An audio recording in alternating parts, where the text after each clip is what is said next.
Good morning, friends. Today I will discuss about surface chemistry of class 12. Okay. So first of all, we will discuss about adsorption and then we will discuss about absorption. So adsorption. Adsorption. What is adsorption? Adsorption ये क्या होता है? Absorption तो हम लोग जानते हैं कि एब्जॉर्प्शन क्या होता है. इसको तो हम लोग हमेशा से जानते हैं ये एब्जॉर्प्शन क्या होता है. इसको सब लोग जानते हैं. हर एक बच्चा जानता है कि एब्जॉर्प्शन क्या होता है. बट ये एक नया जो टर्म है एडजॉर्प्शन, इसे हम नहीं जानते हैं. पहली बार सुना है क्या होता है, तो ये मैं बताता हूँ क्या. एक सरफेस ले लो, ठीक है. तो ये सरफेस पर कोई भी सॉलिड और लिक्विड का पार्टिकल्स आकर बैठ जाए. एक सरफेस पर कोई भी सॉलिड और लिक्विड का पार्टिकल्स आकर बैठ जाता है तो उसको एडजॉर्प्शन कहते हैं. कोई भी सरफेस पर सॉलिड और लिक्विड का पार्टिकल्स देखो आकर बैठ रहा है तो इसको क्या बोलते हैं? एडजॉर्प्शन बोलते हैं, ठीक है. तो ये क्या है कि ये सरफेस फेनोमेना है. It is the surface phenomena. इसको ये क्या है? एक सरफेस फिनोमेना है, ठीक है. और एब्जॉर्प्शन, एब्जॉर्प्शन क्या है? तो एब्जॉर्प्शन को हम लोग जानते हैं लेकिन एक बार डिस्कस कर लेते हैं. ये क्या है? एक बल्क फिनोमेना. ये क्या है? एक बल्क फिनोमेना. यानी कि सरफेस, ये मान लो कि ये सरफेस ले लो, ठीक है. ये सरफेस ले लिया तो ये सरफेस के ऊपर पार्टिकल्स आकर बैठे तो ये क्या हो गया? एब्जॉर्प्शन. हमने ये देख लिया, ठीक है. अगर यही पार्टिकल्स सरफेस के ऊपर न बैठकर सरफेस के अंदर चले जाते हैं, सरफेस के ऊपर न बैठकर सरफेस के अंदर चले जाते हैं तो उनको क्या बोलते हैं? उनको क्या बोलते हैं? एब्जॉर्प्शन बोलते हैं. ये क्या है? ये एक बल्क फिनोमेना है. ये बल्क के अंदर, ये सरफेस के अंदर चला गया ना, तो ये क्या हो गया? ये एक बल्क फिनोमेना होता है. ये एक बल्क फिनोमेना होता है, ठीक है. तो देखते हैं आगे, इसका डिफिनीशन देख लें. अच्छा, एक एग्जाम्पल समझा देता हूँ एब्जॉर्प्शन के बारे में, ठीक है. सबसे पहले एडजॉर्प्शन का एक एग्जाम्पल देखते हैं कि एडजॉर्प्शन क्या है. तो एडजॉर्प्शन का एग्जाम्पल देखो यार. मान लो कि तुम स्कूल जाते हो, तो जो बेंच पर बैठते हो, मान लो कि स्कूल तुम गए, ठीक है, और स्कूल गए. एक मिनट. तो तुम लोग स्कूल जाते हो ना, तो एक बेंच पर बैठते हो, ना, ठीक है. तो ये बेंच पर जब लोग तुम लोग सुबह सुबह स्कूल जाते हो, बेंच पर बैठते हो, तो बेंच पर बैठने से पहले तुम लोग बेंच को झाड़ते हो. तो झाड़ते हो तो क्यों झाड़ते हो? डस्ट पार्टिकल्स बेंच पर क्योंकि आकर बैठ जाते हैं. तो ये डस्ट पार्टिकल सरफेस के, ये बेंच क्या है? ये बेंच एक सरफेस प्रोवाइड कर रहा है. तो उस पर एक डस्ट पार्टिकल्स आकर बैठ गए, तो ये क्या हो रहा है? ये एडजॉर्प्शन हो रहा है. ये क्या हो रहा है? ये एडजॉर्प्शन हो रहा है. समझ गए? इसका एग्जाम्पल हो गया. अब हम लोग देखते हैं एब्जॉर्प्शन के बारे में. ये तो हम लोग जान गए कि एब्जॉर्प्शन होता क्या है, मतलब इसका एग्जाम्पल देखते हैं. तो सिंपल सी बात है यार. एब्जॉर्प्शन में मान लो कि एक कंटेनर ले लो, उसमें पानी रख लो, वाटर डाल लो, ठीक है, और उसमें एक स्पंज डाल लो. ये स्पंज जो है ये इसमें डाल दे. तो ये पानी में स्पंज जब तुम डालोगे तो देखोगे कि ये कंटेनर का पानी जो है वो कम हो गया है. मान लो कि पहले इतना था तो अब कितना होगा? इतना हो गया ये कंटेनर. एक मिनट, अच्छा से कंटेनर थोड़ा बना देता हूँ. ये मान लो कि ये कंटेनर का पानी पहले इतना था तो इतना नहीं, अब इतना हो गया. और सारा पानी कहाँ गया भाई? तो और सारा ये जो है ना, ये देखो एब्जॉर्ब करके मोटा हो गया, ठीक है. तो ये पानी को एब्जॉर्ब कर लिया, अपने बल्क के अंदर डाल लिया. तो यही क्या होता है? एब्जॉर्प्शन होता है. यानी कि देखो, फिर हम स्पंज को निचोड़ते हैं तो उससे पानी निकलता है.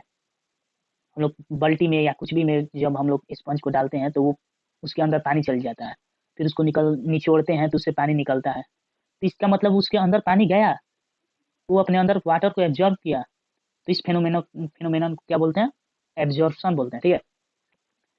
तो ये दोनों तो चीज़ मुझे जहाँ तक उम्मीद है तुम लोग को समझ में आ गया होगा. अब हम लोग देखते हैं कि इनका डिफिनीशन क्या होता है. ऐसे तो डिफिनीशन तुम लोग खुद से भी लिख सकते हो, लेकिन मेरा काम है बताना, मैं बता देता हूँ. क्योंकि ये चैप्टर में देखो यार, इस चैप्टर में न्यूमेरिकल तो समझो नहीं है, और लास्ट में थोड़ा बहुत एक दो रिएक्शन है. कोई टेंशन लेने वाली बात नहीं है, वो भी इजीली हो जाएंगे. और इसमें थियरी पूरा चैप्टर है. ये एक स्कोरिंग चैप्टर है. इसमें एक एक मार्क्स का, दो दो मार्क्स का ये डिफिनीशन पूछा जाता है. तो ये डिफिनीशन ये सब ध्यान में रखना होता है, ठीक है. और डिफिनीशन रटने का नहीं, कंसेप्ट समझ जाओगे ना तो पूरा तुम खुद से ही लिख सकते हो. समझ गए? हाँ. तो कंसेप्ट समझ ले भाई। तो सबसे पहले हम देखते हैं एब्जॉर्प्शन का डिफिनीशन। तो जैसा ही मैंने कहा, accumulation of particles on the surface of solid और लिक्विड रेदर देन बल्क, मतलब सरफेस पर पार्टिकल्स का आकर जमना, सॉलिड और लिक्विड्स का कोई भी, मान लो कि ये हम लोग कहीं पर भी, सॉलिड तो तुम समझ गए, लिक्विड यानी कि मान लो कि कोई भी सरफेस पर पानी गिर जाता है या कोई भी चीज़ जूस गिर जाता है, सरफेस पर ही रहता है, उसके अंदर तो नहीं ना जाता, सरफेस पर ही रहता है। तो ये क्या हो रहा है, एब्जॉर्प्शन हो रहा है, ठीक है, और इसके बल्क के अंदर नहीं जा रहा है, रेदर देन बल्क। ये क्या है, तो एक सरफेस फेनोमेनन है, ये क्या है, एक सरफेस फेनोमेनन है, ठीक है। तो इसको याद रखना। अब एब्जॉर्प्शन, एब्जॉर्प्शन में क्या होता है, accumulation of particles in the bulk, accumulation of particles in the bulk known as absorption, known as absorption, it is the bulk phenomenon, it is the bulk phenomenon, ठीक है, एक बल्क फेनोमेनन है, ठीक है। इसको भी दिमाग में रखना होगा। और आगे देखते हैं बेसिक टर्म, एड्जॉर्प्शन का बेसिक टर्म देखते हैं कि एड्जॉर्प्शन का बेसिक टर्म क्या होता है। तो सबसे पहले आता है एड्जॉर्बेट। एड्जॉर्बेट क्या होता है भाई, it is the particles that is absorb on the surface, यानी कि ये एक ऐसा पार्टिकल्स है जो कि सरफेस पर आकर बैठ जाए, यानी कि ये एक सरफेस है। मान लो एक और एग्जांपल देता हूँ। मान लो कि तुम जब स्कूल में गए, तो तुम जब स्कूल में गए तो तुम्हारे कुछ दोस्त हो या कोई स्कूल के तुम्हारे क्लासमेट हो, तो वो तुम्हारे सीट पर आकर बैठ गया, ठीक है। तो तुमको तुम्हारे जहाँ तुम बैठते थे वहां पर वो आकर बैठ गए और अपने दादागिरी दिखाने लगे कि नहीं मैं यहीं पर बैठूंगा, नहीं हटूंगा, एक्सेट्रा। तो तुमको बुरा लगेगा, लगेगा ना। तो तुम उनको परेशान करने के लिए कुछ तिगड़म दिमाग में लगाओगे, क्या करूँ। तो मान लो एक एग्जाम्पल ऐसे ही, ऐसा करोगे नहीं, लेकिन ऐसे ही बता रहा हूँ कि तुम बेंच आओगे और बेंच पर अगले दिन डस्ट मिट्टी लाकर डाल दोगे वो बेंच पर, ताकि उन लोग बैठे नहीं, उन लोग को परेशानी हो, उन लोग को झाड़ना पड़े। तो ये मिट्टी लाकर तुमने यहाँ पर मिट्टी लाकर तुमने डाल दिया बेंच पर, ये बेंच हो गया, मिट्टी लाकर डाल दिया। तो ये मिट्टी जो है बेंच पर, जो मिट्टी बैठ रहा है, तुमने डाला, क्या डाला, मिट्टी बेंच पर बैठा, ठीक है। तो ये मिट्टी आकर बेंच पर बैठ गया, तो वो मिट्टी क्या हो गया, एब्जॉर्बेट हो गया।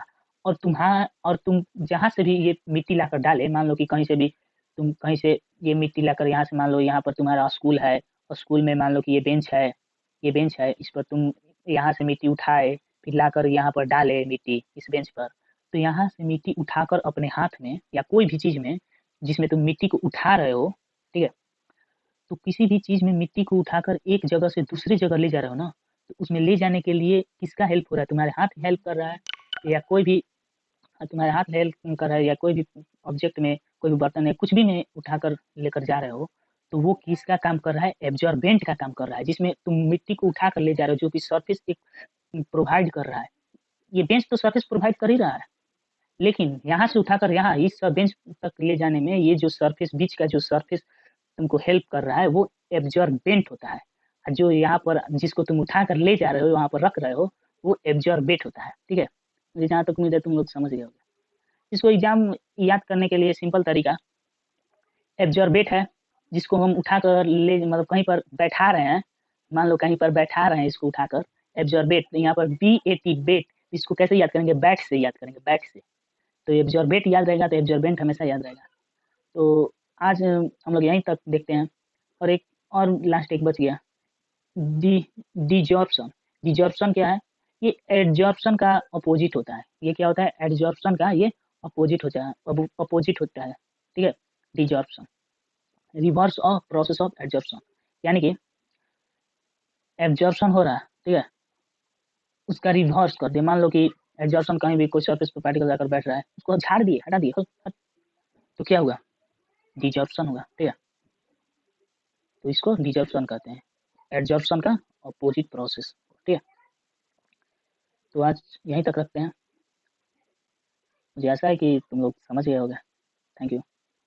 इसको एब्जॉर्बेंट को और एब्जॉर्बेट को याद करने के लिए एक और छोटा सा ट्रिक है। देखो तुम लोग सॉल्यूशन चैप्टर पढ़े होगे ना, सॉल्यूशन, तो उसमें तुम लोग देखे होगे कि सॉल्यूशन, कोई भी सॉल्यूशन के लिए हमें दो चीज़ की आवश्यकता होती है, एक सॉल्यूट की और एक सॉल्वेंट की, ठीक है। सॉल्यूट की और एक सॉल्वेंट की। तो सॉल्यूट जिसका अमाउंट कम है, सॉल्यूट, और जो ज़्यादा है, मतलब ये सॉलिड जो है वो सॉल्वेंट सॉल्यूशन बनाने के लिए सॉल्वेंट में जाकर मिक्स होता है, सॉल्वेंट में घुलता है, डिजॉल्व होता है। ऐसे ही एब्जॉर्प्शन के लिए, किसके लिए, एब्जॉर्प्शन किसके लिए, एडी एक मिनट, ADSORPTI एब्जॉर्प्शन के लिए हम एब्जॉर्बेंट की मदद से एब्जॉर्प्शन कराते हैं। कोई भी पार्टिकल्स को एब्जॉर्बेट को एब्जॉर्बेंट यानी कि कोई भी सरफेस की मदद से किसी दूसरी सरफेस तक पहुंचाते हैं। कोई भी पार्टिकल्स को एक सरफेस की मदद से दूसरी सरफेस तक पहुंचाते हैं, उसको ही एब्जॉर्प्शन यहाँ करने के लिए उसको एब्जॉर्प्शन सॉरी एब्जॉर्बेंट कहते हैं। ठीक है, कोई भी पार्टिकल्स को उठाकर दूसरे पार्टिकल्स के पास, दूसरे सरफेस के पास ले जाने में जो सरफेस मदद करते हैं उसको एब्जॉर्बेंट कहते हैं। और जो पार्टिकल्स को उठाकर रखे, मतलब जो पार्टिकल्स बैठ गया सरफेस पर, उसको एब्जॉर्बेट कहते हैं। ठीक है, देखो एब्जॉर्बेंट के का ये डिफिनीशन हो गया, इट इज द सॉलिड और liquid on which absorption take place. जहाँ पर एब्जॉर्प्शन होता है, टेक प्लेस होता है, जहाँ पर जो कि सरफेस अपना प्रोवाइड करता है एब्जॉर्प्शन कराने के लिए, उसको एब्जॉर्बेंट कहते हैं। ठीक है, थैंक यू।